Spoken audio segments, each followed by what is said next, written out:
Hello everyone, I am Amaya Tala and I help infuse the sacred breath into people's lives and livelihood. Welcome to my channel.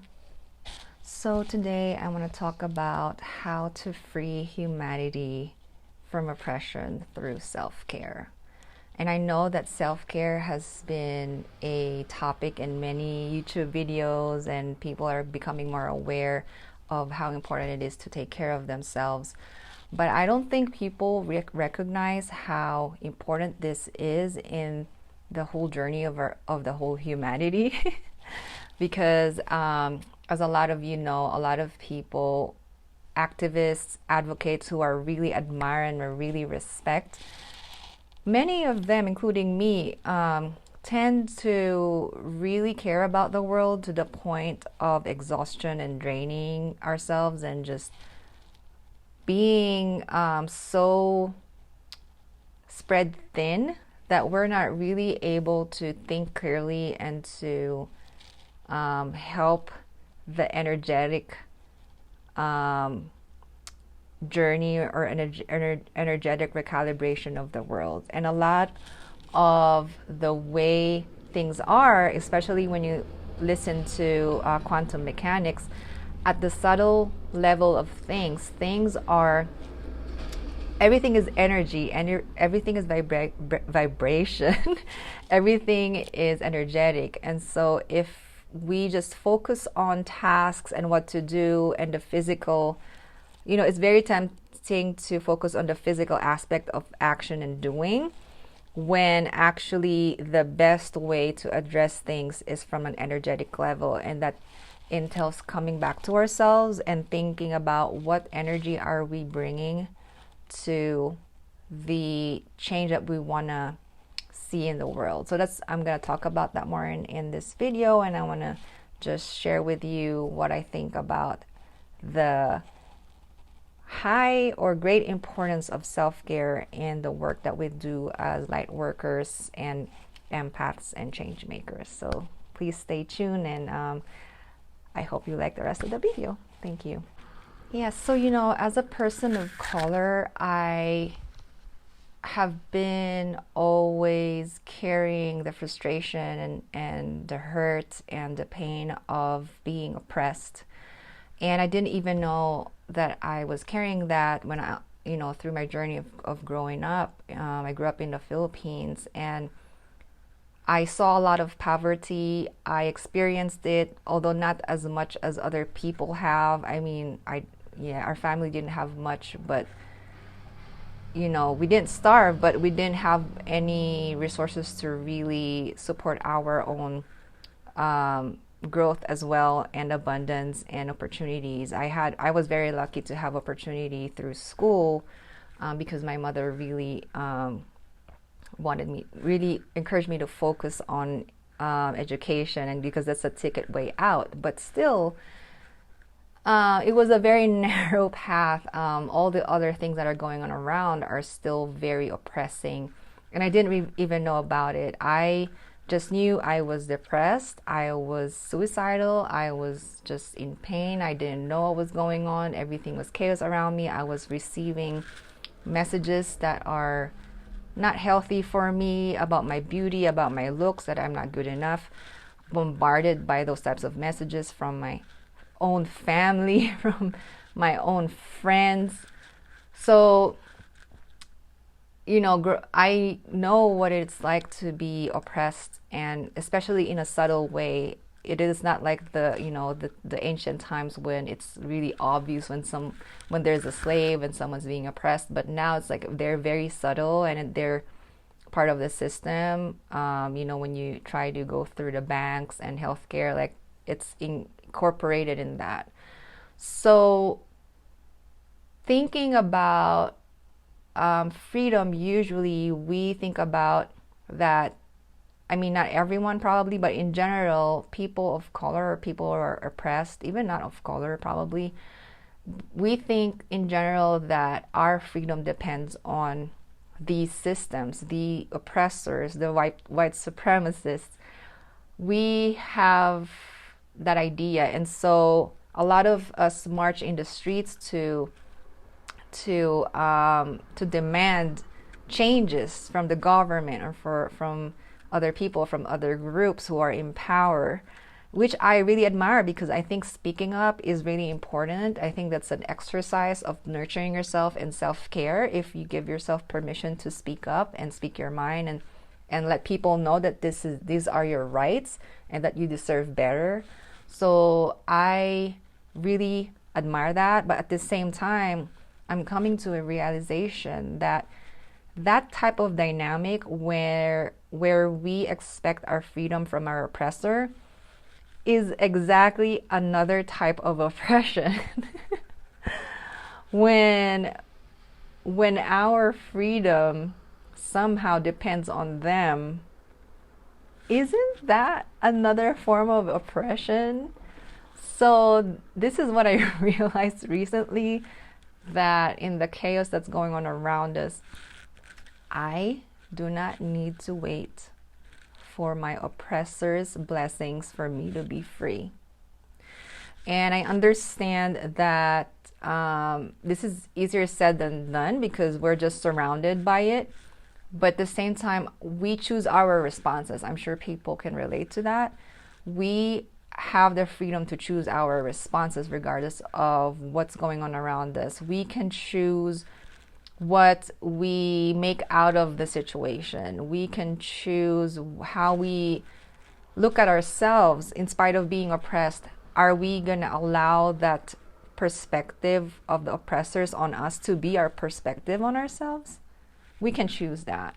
And so instead of being helpless, instead of feeling like, oh, I'm a victim, and I'm not discounting the fact that, yeah, there is accountability on the oppressor side as well, and that's a whole other issue to talk about, but I'm just wanted to emphasize the fact that we don't need to wait for our oppressor to give us permission to be free.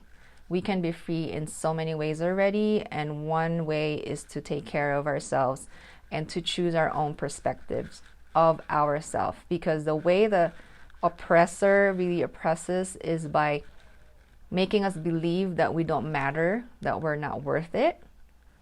And so everything else stems from that, and I learned that from the indigenous hormonal change process, because obviously everything I share here is from my learnings from indigenous wisdom, and everything I'm realizing is because of that process. So we don't need, that is the root and the root of a lot of the chaos. And so if we focus on ourselves and work on our perception of our self-worth, that what is really real, it's not even a perception, it's the reality of our self-worth. If we focus on that instead, your life is going to change, and I'm going to talk more about that in this video.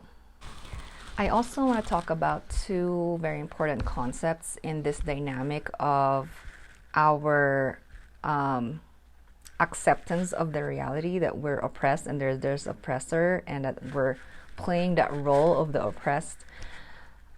Two additional elements that kind of make this really kind of entrenched are, first, when this idea of sacrificing ourselves for the world and for the community, which, if you think about it really, when you sacrifice yourself and you show people that your well-being is somehow something that can be destroyed for the well-being of the world, that communicates to people that people would admire that, and they would probably follow that. And when people follow that, then you will see a series of people and groups of people destroying themselves in the name of good or change. What good is the change, or what good is this peace and harmony and well-being that we want for the world if everyone's destroying themselves for the sake of this peace and harmony? Where is it? And so I feel like when someone sacrifices themselves, that it is another form of oppression. It could be, not always, it could be another form of oppression that lets other people or communicates to other people that, hey, you have to not take care of yourself so that we attain this peace, harmony, and light in the world. Because they don't ever attain it because they destroy themselves. So, but I know it doesn't apply to every situation. Obviously, I really admire our heroes in the past who really got us here. So it will take some sort of discernment to really think about when that applies. But I think at the level we are in now as humanity, it does not, in general, or in many cases, it does not make sense to sacrifice ourselves for the sake of peace, because this is the time to actually feel peace, to actually experience peace. And to do that, we have to experience that in our body, in our life. And that means we're taking care of ourselves, and we feel that. We will not feel it if we're not taking care of ourselves. So that means we need to nurture ourselves just like Mother Earth is nurturing herself and her creatures. And another one I want to talk about too is the unity flow as well. In general, there could be and it's related to that sacrificing yourself. There is this expectation sometimes by humanity that if we want to be united, that we almost sometimes giving the message that we need to fit in. We need to do things a certain way, even though at the back of our head we know that it's not really working, because everyone's doing it for the sake of change, or for example, just being violent, for example, because maybe some other people see other people being violent, and they just accept it because the leaders are showing this, and they think, even though at the back of their mind something's telling them that I don't know, that's not really, I don't know if that's not really gonna work, or maybe they don't even think about it, I don't know. But sometimes this herd mentality of going into something, rushing into something without really thinking about it in the name of unity can be very dangerous sometimes in our effort to actually bring peace in our community, in our society, because it can disconnect us from our own inner knowing, our own inner being and sacred self that really knows what it is to be free. Because when we're trying to fit in and we want to be free, we want to free people from oppression, and real freedom is to be who you really are, to be happy, to be your happiest self, to be your best self. So when you're trying to fit in the name of unity towards this freedom, so-called freedom, but you're trying to fit in and you leave who you are, where is the freedom there? That's not real freedom. So that's another element that adds into this whole dynamic that we as humanity should kind of reflect on. What is really freedom, and how these things that name themselves or labels themselves as path to freedom, that's actually perpetuating oppression, right? So something to think about. Yes. Okay, so one really important way to free ourselves from oppression through our self-care is to meditate on feeling home now, wherever you are. And I know that's probably really hard for many people, including me, to really feel home. I mean, I'm not in the Philippines right now. I'm in the United States. So that alone, I feel very, so far away from my land that I came from and grew up in. And so I think, but the way the dynamic has played in history of how people get oppressed is when they are uprooted and they are displaced. And there's a lot, and that's still going on today with a lot of people. They're uprooted from where their real home, and they have to go in other places to survive. And that's one of the major ways that people get oppressed. And so we carry that feeling a lot in general, that we're just not where we're supposed to be. We feel out of place. And this relates to feeling out of place with our bodies as well, with our own being, just feeling out of place in general. And it sips into our minds and our beings, that because it seeps into that, the more we create that reality. Yes, it's not our fault, but at the same time, there's part of us that kind of accepted that, and or maybe unknowingly carries that, and then plays that out again and again and again. And then when opportunities come where you are home, you can be home, you don't really appreciate it because you're always in fear that it will be taken away from you. You're always in fear that it's going to change soon. Someone's going to take it away from you. When, if you feel at home in your being and in your mind, wherever you are, whatever is going on around you, whatever chaos is going on around you, no oppressor will take that away from you. No oppressor can take away your own being, your own mindset of yourself, of your own feeling of being home. Especially if you look out at your window, or if you go outside, if you are outside, you look at Mother Earth, that Mother Earth is your home, and she's here, and you see the trees and the water that you drink, and the food that's coming from Mother Earth that's nurturing you.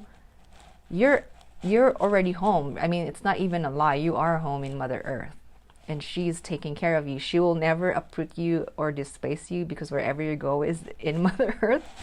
Duh. But that knowing and understanding that you're already home, and just feeling that in yourself, that wherever you go, you are home, because you are with yourself.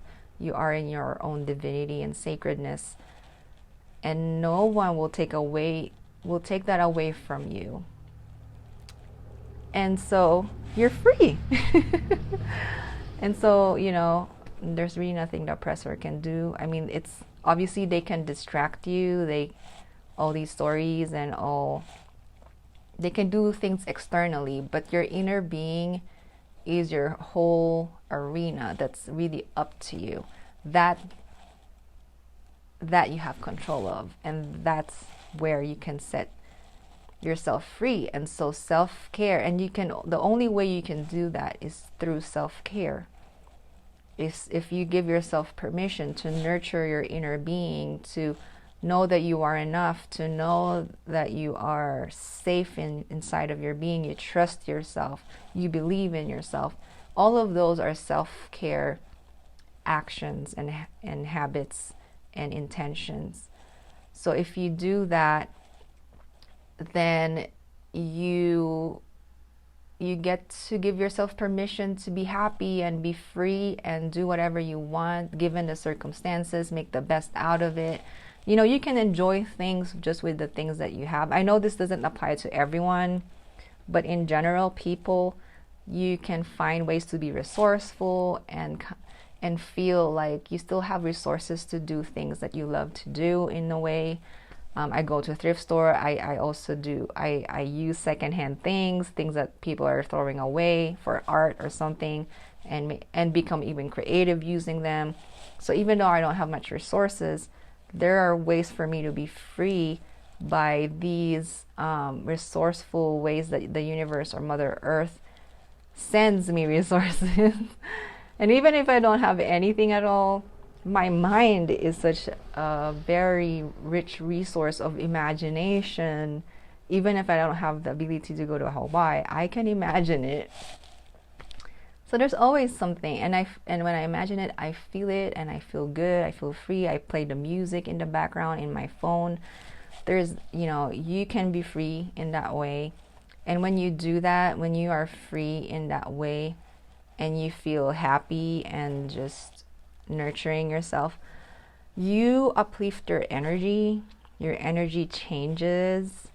And because everything in this world are subtle vibrations and energy, you actually impact people around you and the world around you.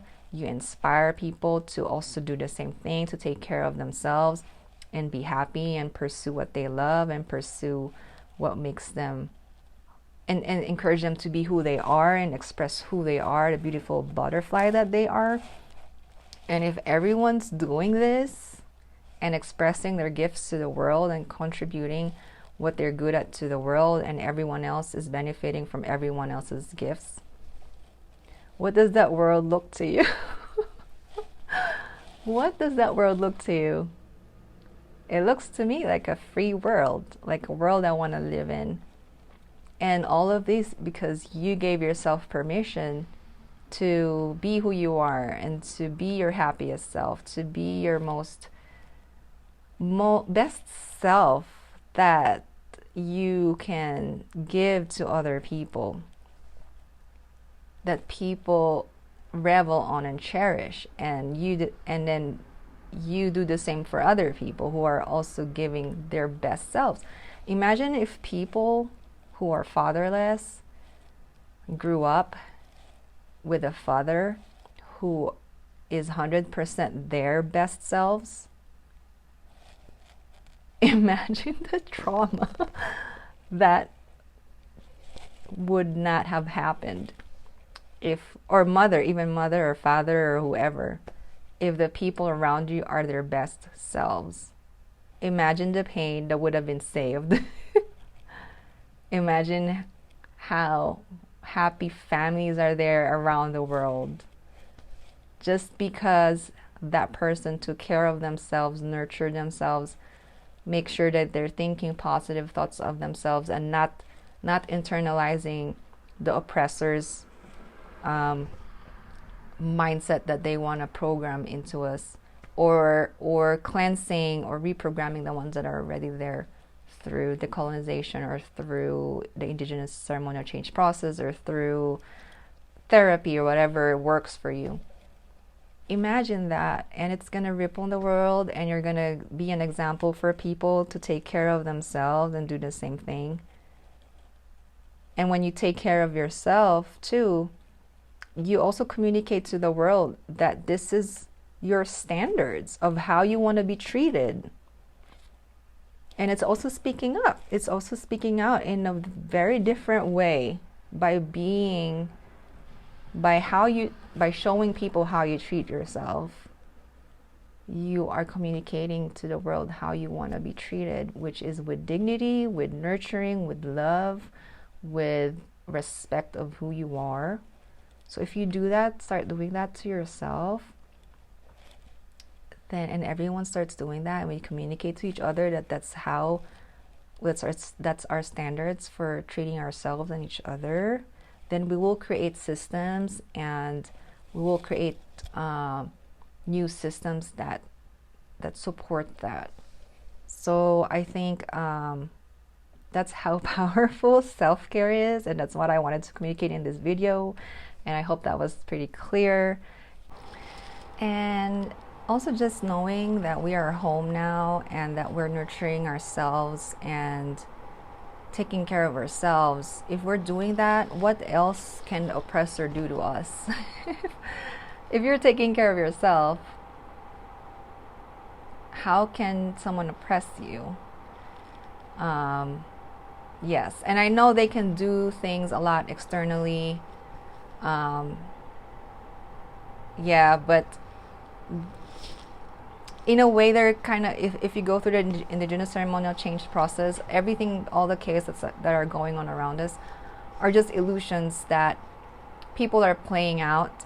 And if you are nurturing yourself and you are working on being in a vibration of love and peace, it's less likely that you will be affected by all of these chaos externally, because there's a law of the universe, is the law of attraction. So being nurturing to yourself and being in the natural law in the natural world, like really being in it and being sinking in it and embodying it, can protect you from the other imbalanced energies around. So that's another advantage of nurturing yourself and nurturing others as well. So I think that's it for my YouTube video in my channel for this month. I really just wanted to communicate how taking care of ourselves is a very crucial step in freeing humanity from oppression. So thank you for listening to me, and I will have an extended version of this video in my Patreon channel, in my Patreon page, where I talk about detailed tips about how to nurture yourself for those who really want to dive into it and get more tips about that. That's according to my own journey and my own realizations, especially through the indigenous ceremonial change process.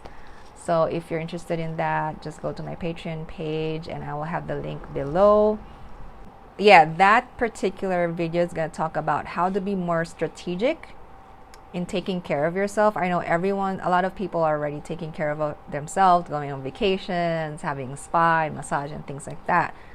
Self-care in itself is a very important thing, but when you become strategic about it, where you have some type of goal and intention of why you're taking care of yourself, in this case is to free humanity, then it's easier to kind of strategize what to do, how to do it, when you have some sort of goal in mind. Although that's not always good all the time. Sometimes just doing things by the sake of doing things is also good, but and that's something for you to discern. But I will just give some tips on how to be more strategic for it in a way that it will reverberate to humanity, and in a way that you will get to an energy that manifests the reality that is really peaceful and in harmony and in light and loving, because reality follows your energy, if you know the law of attraction.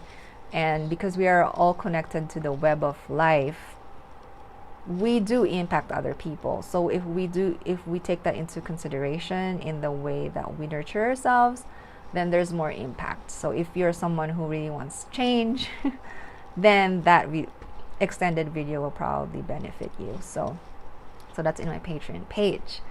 So yeah, so thank you so much for being here, and I just want to say that I do again have my Patreon page if you want more in-depth guidance on how to live a life of sacredness, especially according to indigenous wisdom learnings.